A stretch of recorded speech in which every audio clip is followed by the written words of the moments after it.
Hey guys, so we're here for our very first business visit. We're at Yabos Food, which is a company co-founded by Jaffa and Senna. They're both brothers, and they're going to tell us a little bit about how they came to found this company and why they did it. So, what inspired you guys to start Yabos Food, and how did this idea come about? And why are you guys both convinced that it's going to thrive in a city like Accra? Sure. So the idea came about a year ago. I was living in the US at the time in Chicago, and Senna came and visited me. And we went out to eat dinner at a restaurant like Chipotle. And we've always been two brothers who are always looking for opportunities in Ghana. So we're always brainstorming ideas. This will work in Ghana, or this might work. And we just noticed around and was like, wow, this food business, a business like this could work in Ghana. We go home that night and literally put it on whiteboard and spent like 20 minutes just building out this business. Every great idea starts with some whiteboarding. Yeah, it starts with some whiteboarding. We sat 20 minutes, put some paper, put some numbers. And we're like, okay, what do we need? How do we start? And I came home. I quit my job three days after that. And came home. Yeah, at the time I was looking for an opportunity to come home. Okay. And I was like, you know what? Why not do this? Why not come home and do Why something? not? So Why that's how not? it started. I love it. I love the risk taking. Like came with an idea and you're like, oh, look, time to go. Time to go. Yeah, back to Accra. Yeah, Back to Accra. Time to go. We're young, we have the ability to do it. We know responsibilities, but it's the time to try things. My name is Senna, born in Switzerland. My family moved back when I was 5 and then went off to the US to do college. I went to Ohio Wesleyan. Immediately after graduation, I moved back a couple months after and literally hit the ground running. I decided to start my own thing. I tried my hands at a few things. Some were successful, some weren't. But yeah, it's been a learning experience and a hell of a journey since then. And here we are now. And here we are. So you've always just had that entrepreneurial spirit from the jump. I mean, I believe in, whatever it is your mind can create, you have the ability to make it happen. So we're young, like you said. You might as well give it a try. What's the worst that can happen? So what about you? Very similar story. Grew up here, did primary school, middle school here, high school. Went away for college, studied pre-law and French, and then when I finished, I worked as a paralegal for about 4 years. Hated it. Decided I wanted to go to business school because one day I wanted to own my own business. Okay. So I went to business school and then worked for about 2 years in the food industry. And Yabos came about, so I decided it's time. Quit corporate. You know, here we are. one thing I really hate is when young people work in jobs that they hate. Right? When they don't understand that they have agency over their lives, especially being privileged enough to have gone to college and really great schools, and to really navigate and live the life that you want to live. So I definitely hope that as we showcase the business today, the work that you guys are doing, people are encouraged and inspired to just jump right into it. Because that's certainly what you did, and then you did that after a couple of years. What has been the biggest challenges so far with this company? Because one like this doesn't really yet exist in this city.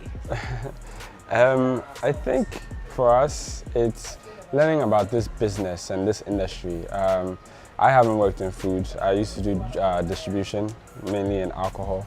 He did, what did you do? I did work in food. Yeah, okay, he did a bit. Food marketing. Okay. But obviously not in Africa. So Yeah. a lot of the stuff I learned does apply, but like what I've learned so far is that you have to apply it to this market. You need to tweak a lot of the things you learn in school and on the job there and apply it to this market. So some things it's not always textbook approach here. You really have to understand the way things work here and really adjust your business plan or your strategies to this marketplace. Yeah, and most of the societies that we grew up in, it's like people feel like, oh, straight out of college, in order to be seen like successful or to not be a disgrace to your parents, you have to get a full-time job. You have to, or if you don't have a full-time job, you're working towards a graduate degree of some sort. And being an entrepreneur is really not encouraged at all. We don't build or create the entrepreneur in the young kids that are coming up these days, and we need to hopefully we're inspiring people somewhere in Ghana, somewhere in Africa to like come out and really like bring out that creative side to create something. It could be a new idea, it could be something that's already there, and just like you trying to reinvent the wheel, or add to whatever it is, and just bring it out of yourself, because I believe every single one of us has that in us. It's just about bringing it out. Exactly. Yeah. But we're here now doing what you guys, want to do. So this is awesome. All right, let's get right into it. Well, first of all, let's discuss what is Yabos. So Yabos is a food truck company and a food service business. We really want to promote the whole concept of fast food. So it's easy, affordable, quick food that you can literally order and pick up within 2 to 5 minutes. So this is where we assemble everything and then ship it out. So really quickly, so who is your target audience then? So our target audience is, a young professional, somebody who's an everyday worker who doesn't really have the time to go out and sit or take a lunch break for over 30 minutes to an hour. Somebody who can literally just order, pick up, have it delivered to you, or pick up from wherever the truck is located. You're not spending that much time on the truck because obviously it's sort of like an assembly line method. You come, you order, you pick up, you go.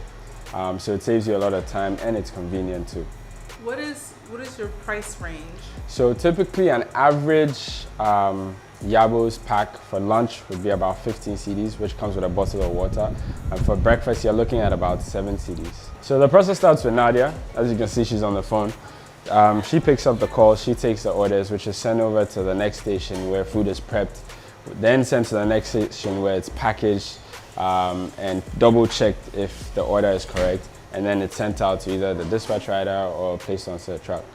And then from there, food is delivered to the customer at his or her convenience. Cool, quality control, making sure people get the right food. Absolutely. All right, so show us around. This is our hot kitchen. All the cooking happens here. Your rice is made here. Our chicken is baked here as well. All the stuff that's prepped in here is cooked in here basically. So we have a stove in here. And an oven here as well. All right, cool. Let's go see the truck. Sure. I'm interested in knowing, where did you guys where'd you guys source this truck from and kind of trick it out to make it your own? So we sourced it from China. I spent about 10 days there, just looking around, looking at what they have to offer, looking at different packaging, looking at different truck types, and just trying to find what we actually really need. Yeah. Because we wanted to make it very simple, whereby anybody we hire can easily work in this space. It's open, it's accessible, you can move around easy, and it has like a natural kitchen flow. Yeah. So if you look at the layout, and of course bear in mind there are a few things that are missing because we haven't moved yet.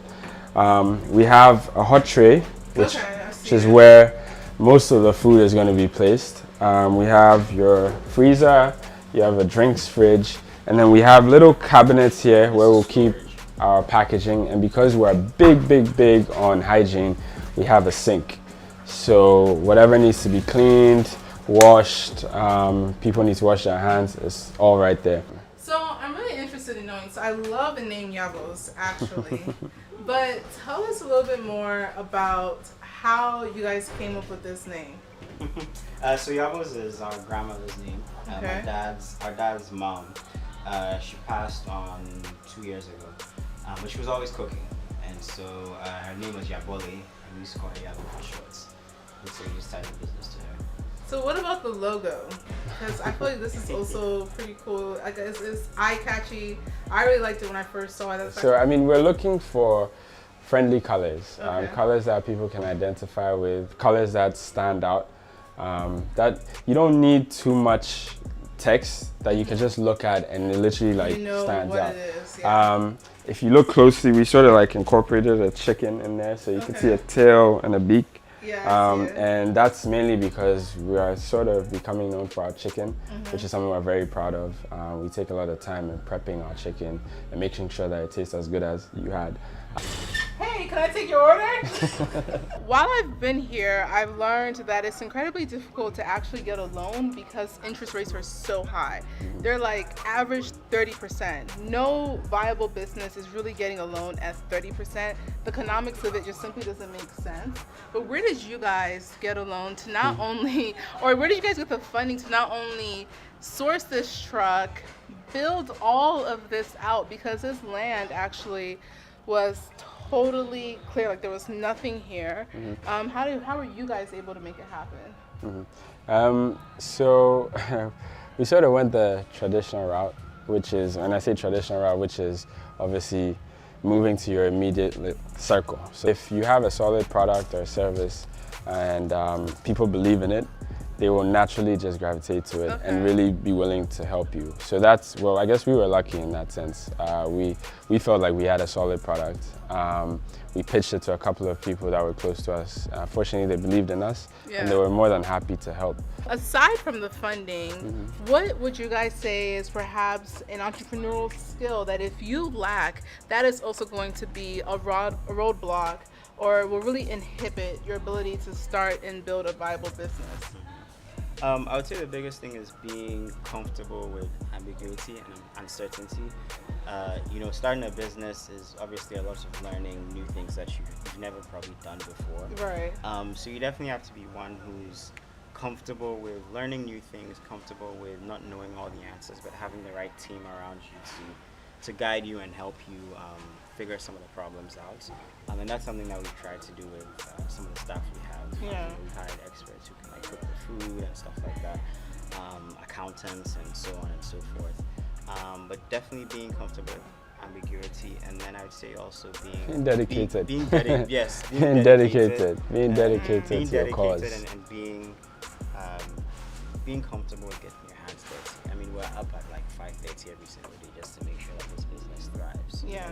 You can't just sit back and stand on the sideline and say do this and do that. You have to really like have skin in the game and work with your staff to make sure that things happen. So this brings about another question then is like there is like no real like LinkedIn for Africa, right? So how did you guys find competent talent that you can trust to do the work that needs to be done, especially since you're in a startup phase? So these are people who also haven't worked, and this is such a different company. So these are people who also haven't exactly worked in an exact space like this. You're not going from like Google to Facebook to Apple or whatever. You pray. No. It's a lot of trial and error. Yeah. You have to just give it a shot. And along the line, you learn, you tweak things, you go back to the drawing board. But we've been fortunate, we've been lucky. We really tried to sell the vision and the dream to our staff. And fortunately enough, they caught on to it. Yeah. And everybody sort of like knows the direction in which we're going. Yeah. Once you have everybody on the same page, that's the way a business moves forward. Whereby everybody knows what needs to be done, what doesn't need to be done, and really how to come together and grow a business. So for us, we've been fortunate, I guess, but really just trying, you have to keep at it. You're gonna find people who aren't willing to do it. You learn how to get rid of them, you hire new people. One thing you have to realize is there are always people ready to work, willing to work, and willing to learn. So once you give them a shot and you're fortunate enough, it all works out. All right, the trial and error, just jumping right in and like building kind of company culture where you guys are open and honest about this is the vision and this is this is not just your company, but this is our company. This is how we're going to get there together. Yep. I love it. So thank you guys for taking the time to do this with us. Now it's time to eat some food. I'm hungry.